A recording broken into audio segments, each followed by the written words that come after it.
that's me here. Let's go ahead and talk about Love and Hip Hop Miami. So y'all know Prima Donna had this party or whatever, okay? So this van or truck or something pulled up and she all excited. Open at the door. Open at the door. Okay? She thought she really had something in there. Well, girl, boo. Surprise. It was something from Houseline, okay? Houseline got something on the LED TV or whatever. She got a message for Prima Donna and it was not a good one, okay? She opens up the door. She see a big old pig, all right? So I guess that was Joseline's way of saying that she looked like a pig or some girl. So, of course, Prima Donna tried to act like she wasn't phased, you know what I'm saying? Like, we need to send her a card telling her thank you. She must have seasoned it, you know what I'm saying, with my good seasoning and all this other stuff I got going on. Then she goes from there to start talking about Houseline being on drugs and all this other stuff. I'm just like, girl, just say you pressed, okay? Because you may be trying to say that you ain't pressed, but everything that you're showing us is showing that you is pressed, girl. You is upset, and rightfully so. I would be mad too, girl. Okay? You done brought this pig up here and you try, girl, listen.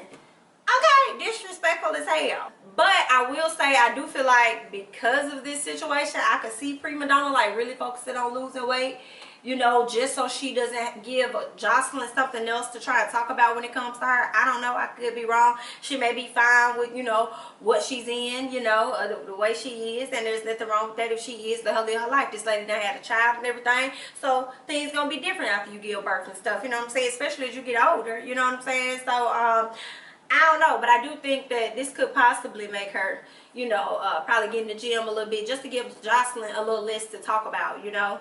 Then she goes on to say, like, you know, you should have saved that money, girl, for your rent, honey. You should have saved that money for your rent because we know you ain't got no mortgage. And I'm looking at the screen like, well, wait a minute, ma'am. Money spends the same whether you got a mortgage or you got a rent. The only difference is the equity that you got in your home. But a lot of y'all got a home and a mortgage and you ain't even utilizing the equity that you do got in it. But, okay, go off then, sis. All right then, good luck. Okay, so I mean, I didn't think that was a really good read, you know, what you got a home and you got a mortgage tied to it, and she over here, she has a rental property or, you know, some property that she renting, child. I'm not understanding the difference when both of y'all spending out cash, you know. But I mean, what do I know about that? You know what I'm saying, girl? I don't know, but I mean, I hope you maximizing on the fact that you have, you know, a mortgage or whatever, girl, but good luck. So Trina, Joy, and Bobby all link up or whatever. Joy is telling them, listen, you know, I really want to hook Trick Daddy up with somebody. Because, you know, the kids had came down. I took the kids over there to see him or whatever. He took the attention off them and started focusing on us. And I was like, boo-boo, back up off me. It ain't gonna go down like that. And it was in that moment that I realized I need to get him a girl so he can get off my... Absolutely, that's what I need to do, okay? You know, and Trina was like, well, girl, listen, honey. I'm gonna leave that up to you, girl. I don't want to have nothing to do with the shenanigans, okay? We did that last year. I'm not gonna do that with you again this year, okay? Besides, I got a lot going on, okay? I got a lot on my mind. Well, girl, what you got going on? You know, I'm trying to do this tour, okay? But before I get to the tour, because you know I want everything to be right because I am the headliner, right? I want to go ahead and do a boot camp. Yes, I want to bring all the girls. I want to do this boot camp. I want to get them, you know, media right. You know, I want to get them just practice stage presence together. I just want to get a few things together for them so they'll be ready to be on the stage and to be able to stand beside me, honey, you know. So I that's what I want to do.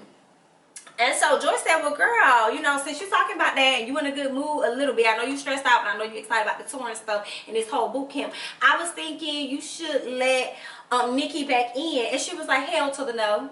No, ma'am. And Bobby was like, well, wait a minute, sis, you might want to go ahead and just let her in because you know she weak. You know what I'm saying? You know them other girls gonna eat her alive anyway, so she gonna crack under pressure. So just do what you do. You know what I'm saying? Girl, just let her be a part of it, period, you know. And so Trina decides to go along with it, like, okay, girl, you know, I don't need you feeling bad no more. Don't feel bad for whatever, because it's gonna be her last time. She messed it up, girl. This gonna be on her, period. All right. And I do think that's a good idea to do the boot camp. I think that actually would be a pretty good reality show for Trina. You know, Trina's boot camp, Trina's rap boot camp, Trina's female boot, whatever she wants to call it. I think she probably could try and pitch that to Mona Me, or go take it over there to WeTV, or even take it to what's that little app that Black China and them, I can't think of the name of it, but the app that Joseline and Black China and them using. You know, you probably could do something like that, Trina, and get you a little boot camp for these young ladies that's trying to come up and get some form of exposure. I mean, look what the whole Netflix thing, Rhythm and Flow, did for those people careers. So if you want to, you know, be a part of that, get a little percentage off them, you know what I'm saying, do what you do for, you know, being the creator, you know, I think you should go for it. You know, have them create songs, something similar to Rhythm and Flow, but not really put your own spin on on it, you know, Trina, it's your boot camp, you know. So bring in a few females, you know, let them do their thing, do some tracks and all this other stuff, and once they make it to the end, allow them to do like a little, you know, tour, showcase or whatever of, you know, the different songs that they put together while they were under your supervision. But I think, girl, go for it, honey. Okay, so Prima Donna is in the booth with Trick Daddy. She over there rapping and busting down and saying this and saying that, and I thought it was kind of cute, you know, when I listened to the lyrics, because I felt like, girl, you don't sound too much different than the city girls, okay? So if that's what you want to rap about, girl, rap on, honey. Go ahead and get it, boo, you know. But I will say this, I don't feel like she was really rapping on the mic. I feel like she was performing, you know. It was a studio performance. That's what she was giving us, because when you're doing all this moving and stuff, I refuse to believe that the mic is catching everything that you have to say. So girl, she was just doing the most of that moment, but it was cute for what it was, you know what I'm saying? So she come outside, she's talking to Trick Daddy. Trick Daddy like, well girl, it sounded good, but what inspired all of this? Well listen, you know, I had bars and stuff, you know what I'm saying, because I'm that BIT, you know. I want to be able to be like Kandi Burruss and maximize in all areas, you know what I'm saying? So that's what I'm trying to be, and I just want these chicks to know that they could never. Okay, you see what I'm saying? Like, they could never, because I'm Prima Donna, you know what I'm saying? So I just want to, you know, have my hands in a little bit of everything, because that's what I do. So Trick is like, okay, well, that's cool and everything. So since you're talking about having your hands and stuff, tell me about your hands being in this mess that's going on with Joseline. Well, see, Joseline started it, you know what I'm saying? She's delusional, she's crazy. I can't be messing with no girl that ain't got nothing to lose, you know what I'm saying? And, I mean, she's just a mess. She's a fool, she's a mess.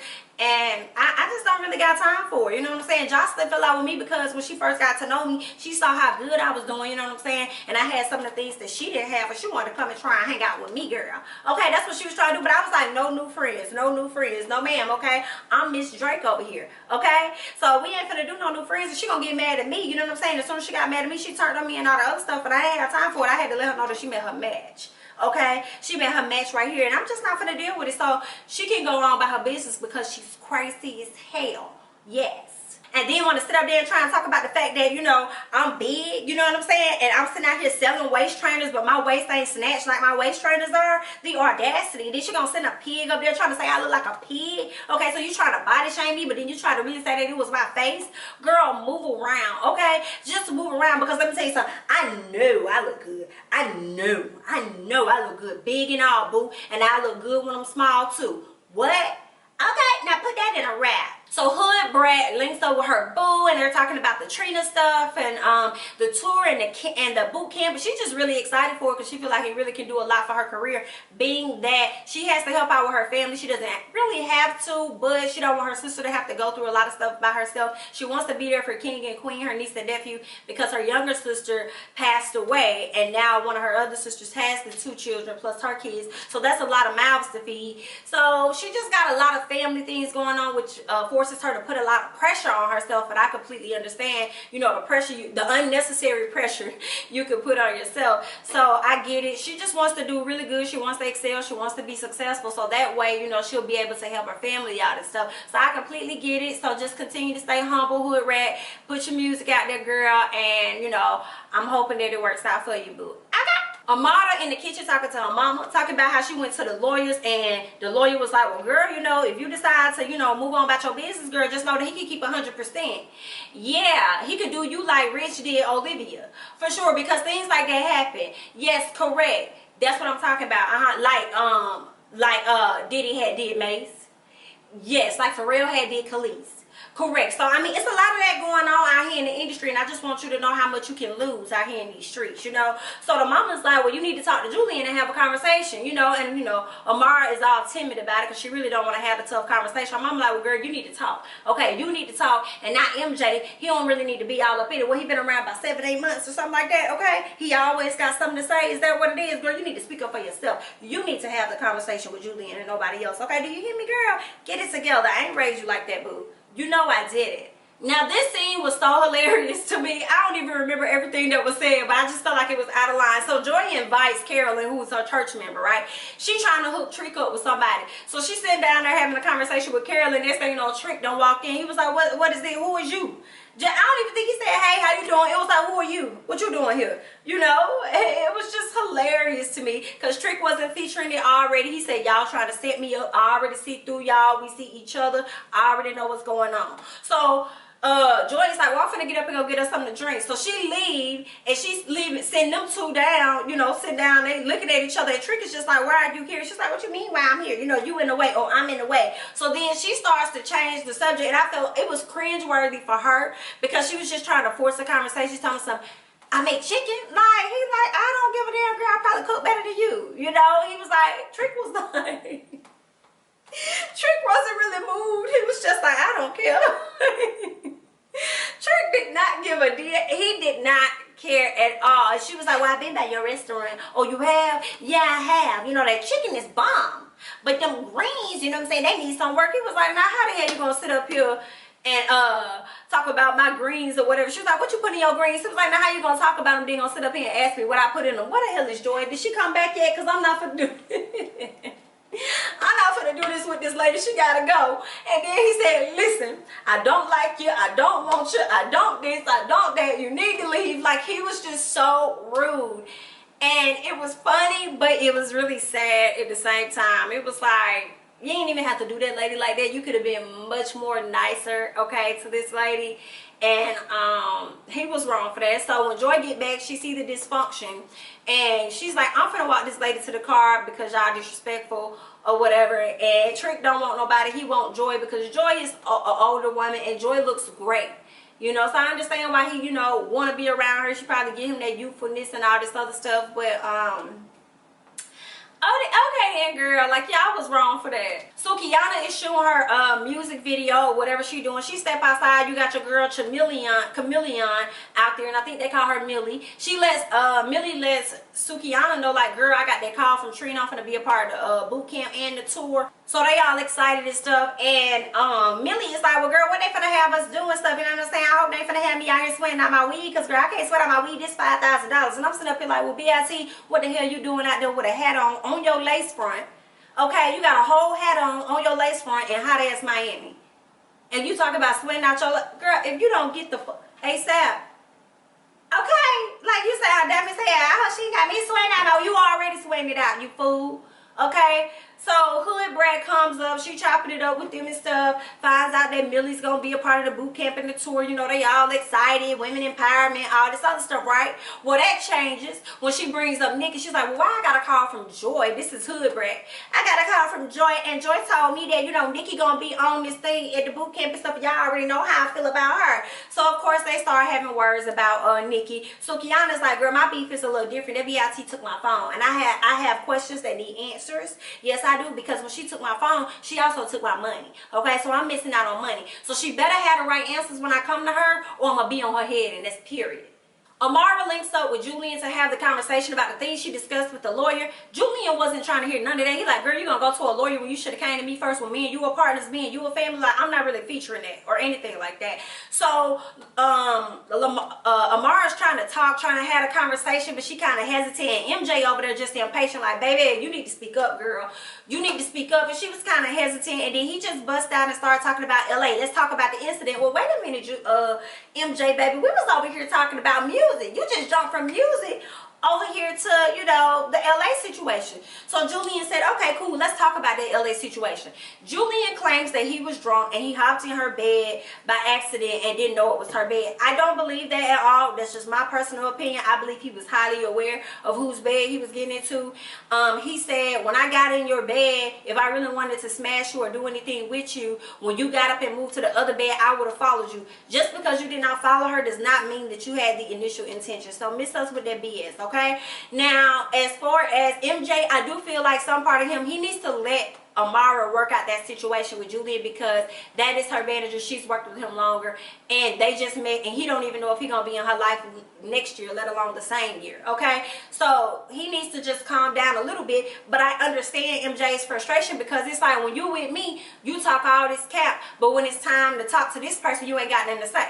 You know, so I completely understand it. Like, I came here to support you, but you also told me that you was gonna lay it out like this, that. Why is it that I have to wake up up, and I have to be around you all the time, and I have to listen to your fears and your concerns and what's bothering you and this and that and all this other stuff. But the person that's causing you to be in the manner in which you're in, you can't speak to this person directly what the issues are that's going on with you.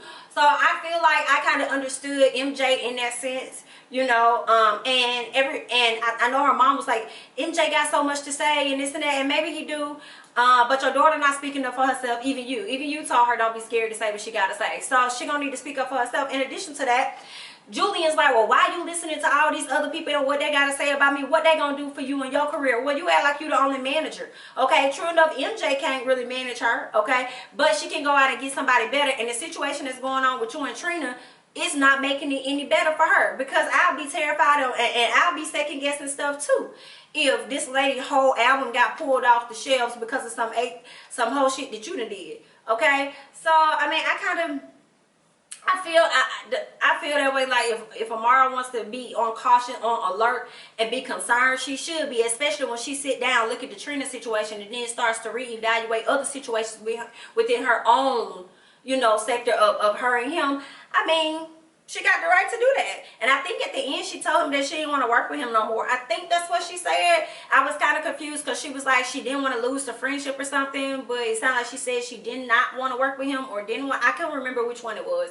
So I think she let him go, but I'm not really sure. And I think letting him go is okay as long as that is genuinely a decision that Amara wants to make, and not a decision that somebody else is putting in her head. Prima Donna, Dawn, and Tip all link up, right? So when they link up, Prima Donna telling them about the festivities, or at least the antics of Joseline that took place at her party. And Dawn says, well, girl, I'm not surprised, because Joseline is delusional. She crazy, girl. She destructs everything that's in her way. She done fell out with her mama. She done fell out with her sister. Like, she done fell out with everybody. Girl, we even fell out. Girl, y'all fell out, girl? Yes. Well, how did y'all fall out? Well, girl, this is how we fell out. So she was supposed to come to Miami and do a track, honey. Yes, ma'am. She was supposed to come and do a track, and I know she don't do those often, so I was trying to give her, you know, the opportunity to do that. And I know she don't have a lot of money, so I wanted to see if she could just stay at my house and just come down and do it real quick. Well, girl, tell me why I'm getting a phone call, honey. Yes, I'm getting a phone call from the police, girl, and I got a few items that are missing, stolen, gone, vapor, out the way. Just, it's not there anymore. So it was in that moment that I realized I can't rock with this girl like this. No, man, we can't do, okay, all this stuff I done did for you, and I done supported you, and you got the audacity to come into my home and steal from me. Oh, no, ma'am, it's not gonna go down like that. But although I am Bonnie Bella's godmama, I love that little girl. I'll do anything for that little girl, but as far as her mama, I don't, no, ma'am. I'm not gonna do it. I'm not gonna be here for it. So Tip is like, well, girl, I understand she fell out with everybody. She been like that since we were 13, girl. Okay, she's always been sideways with me. Okay, and I just don't understand it. And I'm sitting up here like, Tip, you been knowing Joseline, Chanelica Bittencoat, or whatever her name is, since 13? Who would have knew, girl? Okay, I didn't know y'all went way back. So that was the moral of the story. The ladies just, you know, felt the way about Joseline, so they met up to talk about their they enemy, honey. So we get to Trina boot camp, okay? You done got Joy to arrive. Trina's already there. They're having small talk about how things are gonna go. Nikki arrives. She tells Joy, thank you so much for, you know, talking to Trina to give me this moment where I'm at. Then she starts talking this big talk, you know, about how, you know, she's better than all the ladies here, and how, you know, Trina and Joy, you know, she's doing them a favor by even being here. Like, going back to that same big ignorant talk. And at this point, I'm feeling like she's just doing what she needs to do for the cameras, because she knows that's what it is that they want. So she doing all that big talk. And Trina was like, okay, girl, we'll just save it for later, girl, because we ain't got time. Just make sure you put all that energy into your music and we good. But we going to see you later because we about to go inside. So they go inside. Nikki's out there. Next thing you know, Sukiana pulls up. Sukiana, she immediately sits down, but she started taking off her shoe, and she's like, she said, why you stole my phone? Just like, nah, hey, girl, hey, none of it. It's like, why you stole my phone? And before Nikki could say anything, she's like, why you taking off your shoes? She was like, girl, I'm taking my shoes off because, you know what I'm saying, my ankle hurt. I sprained my ankle. I'm taking my shoes off. First of all, I don't owe you that much as to why I'm taking my shoes down. You need to answer the first question that I asked you, BIT, which is why the hell did you take my phone? And number two, if you knew that you was going to come in there and flex on a BIT to get ready to swing on her heels, would have never been in question. So I was with Nikki all day like, yeah, I'm coming in this mug with sneakers. What you talking about? I ain't finna come here with no heels so I can take heels off. The time I'm spending taking heels off, I could have been swung at you. You know what I'm saying? So that was just off guard. Like, did you really come there to talk? And if your ankle was sprung, why would you wear the heels anyway? Why not just wear sneakers? Who was you trying to impress? You're going to be around a bunch of women. But okay. They start arguing, you know what I'm saying? And then Nikki got in the pose, like, you know, like, what's up? You know, ready to swing. So they about to get ready to fight. And then Suki's like, well, I'm trying to talk to her. I'm trying to talk to her. She ain't even trying to talk. I'm trying to talk to her. She ain't even trying to talk. She don't want to talk. I'm just like, okay, well, just calm down, everyone. And then next thing you know, Hood Brat comes and she's like, wait a minute, because Nikki done took off her shoe and she started fanning her shoe in old girl face and Suki face or whatever. And Hood Brat's like, calm down. She's trying to break it up. And then I guess Suki swung. And then next thing you know, I saw the shoe go whop. I don't know who it hit or if it hit anyone. Security was in the way. They tried to stop all of the fighting and everything. Hood Brat went from trying to break it up to trying to throw hands, honey. It was a lot going on. So when the security people got Nikki all the way to a different area of the pool, Suki did some, I probably would have did it too, girl. She went and grabbed that purse and she was like, Trina, this B.I.T. stole my phone, girl. She stole my phone and she stopped me from getting checks. She stole my phone and stopped me from getting checks. So I'm finna take the checks that she do got and it's finna go in the water, sink. Yes, ma'am, because she had me messed up, okay? So everything in her purse finna be messed up. Yes, ma'am, you got it right. So she took that purse and she flung it in that pool and it just started to sink, honey. It just started to go down. It was a mess. And then Millie decided she finna walk in. Suki is still upset with old girl. Millie tells her, oh, girl, we ain't got time to be upset. That's what we use our lawyers for, okay? We use our lawyers for that, right? Okay? We ain't got time. We ain't gonna play like that, okay? We gonna play legally, all right? And Suki was like, girl, I hear you, but I ain't hearing you. So she started taking rocks and started flinging them mugs, just throwing them over there by Nikki, right? And all I could think about was Princess and Moniece, and I believe that's when they were at the party, and I think Princess picked up some rocks or whatnot and started throwing them at Moniece. But all in all, whatever Princess threw, that's all I could think about in this particular scene. So it was very comical. But one thing I wanted to point out was when Suki got out the car and had the audacity to call Nikki a moose, and I was like, baby, that's not, no. If I compared you, Suki, and Nikki, I guarantee you, out of the two of y'all, Nikki would be the furthest away from a moose, honey. The furthest away. So, girl, have you glanced? So, that's not, no ma'am. But anywho, that's all I got. I'm Jamie, that's me. Y'all leave y'all comments below. Let me know how you felt about the episode. What were your thoughts on Trick Daddy linking up with Carolyn and Joy? And what were your thoughts about Suki, the whole fight, the whole boot camp, you know, all that drama that took place? Because Trina was just like, I'm out, I'm done, it ain't no tour, it ain't no boot camp, leave me alone, go away from me with this. It was none of it. So y'all leave y'all comments below. Let me know how you felt about it. Again, I'm Jamie, that's me. Don't forget to like, comment, subscribe, share my videos, and I'm gonna catch you guys in the next one. Bye bye.